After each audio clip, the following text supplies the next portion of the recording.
So yun guys, ginabi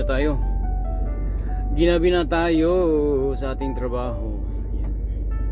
So bali pala dati naabutan namin ang kuan dito, pila-pila. Abot kami hanggang dito, lagpas pa doon sa runabout. Ngayon, yun, super na kasi wala nang harang, wala nang bagang stamp-stamp ng mga passport. Kaya magbilis na dati. Titigil kami dito, inaabot kami ng 3 oras bago makarating ng Hungary. Ngayon wala nang pila. Diba? Nakakatuwa, no? Di man perpekto ang ating kwento. May luha, may sakit, may pagsubok din. Pero sa bawat bagsak ng puso yun, wala na siya talagang pila-pila. Grabe pila namin dito dati. Abot kami ng 3 hours. Kung mawala man ang lahat sa mundo, kasi ang nagpatagal talaga doon, tatak ng passport, pila-pila, tapos minsan dahil ikaw ang himig ng buhay ko, na kailan may ayokong kalimutan. Tapos pag bumili ka ng bignet dito, gasoline station, papuntang Romania, papasok. Pwede din sa unang gasolinan din, doon din ako bumili. Dito kasi sa may parking din. Team oil ang tawag nito. Mold. Team oil. Dito tayo bumili kahapon dyan. Petro. Pasok pa rin tayo dito sa may pilahan. Dati dyan kami pasok sa gasolinahan. Hindi ko kung ganun pa rin.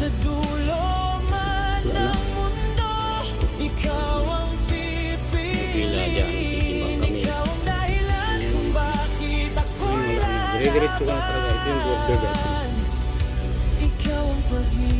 Galing So napakang laki ng kuwan talaga, wala nang abala. So dire-diretso na talaga siya. Diba? Dumaan doon sa gitna. Dumaan ako dito sa tikul. Saan kami dumadaan dati. Namiss ko lang. Namiss ko lang.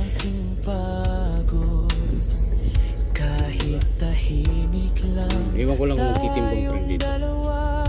Dadaan pa rin yung truck dito. Sapat na yun, buo na ang mundo. Dadaan pa rin yung truck dito. Marami mang inggit, marami mang mata na gustong sirain ang ating saya. Hindi nila alam kung gaano kita minahal. Sa bawat sugat, ikaw ang nagpagaling sa akin. Dadaan pa rin siya dito. Kung minsan Umilaw siya. ako'y Titimba na siguro tayo dito. nagkukulang, Welcome to Hungary.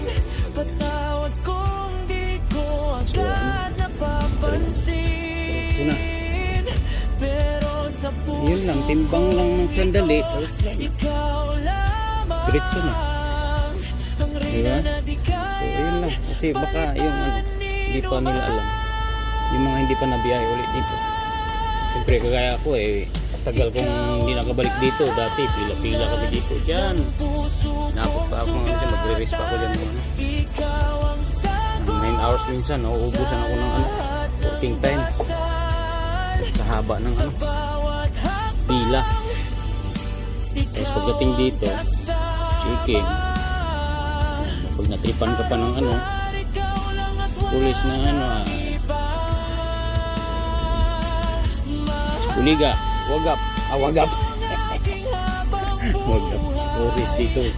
Dito dati hinuhulog kami dito lahat. One by one. Passport, tatak, stamp. Ngayon wala na. Diba? Mingaw na. Yun. Grabe ang pagbabago. Napakalaking bagay sa amin yun.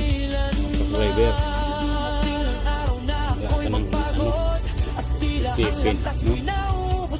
Isang yakap mo lang, sapat na sapat para muling bumangon at maniwala. Kung sakaling ako'y mawala sa So ayun, welcome back. Parating din tayo sa garahe. ng pansamantala. Huwag niyo na akong pabiyahin, ha? Sabi ko isa lang. Biyahin niyo pa ako. Biyahin niyo pa ako ng kuha na. Ayos na. Wala ang mga tao dito sa Kubay. Parking to. Dito pwede siguro. Wala bang pasok ng ano. Pasok natin sa loob.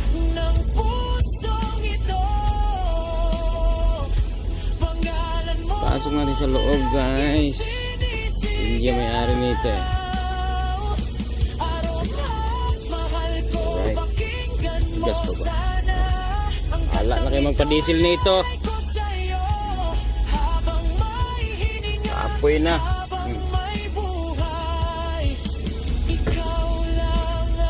Apoy na sila dito. Tulog, di ba? Tulog ka oras na akong tulog. Panggabi, biyahe.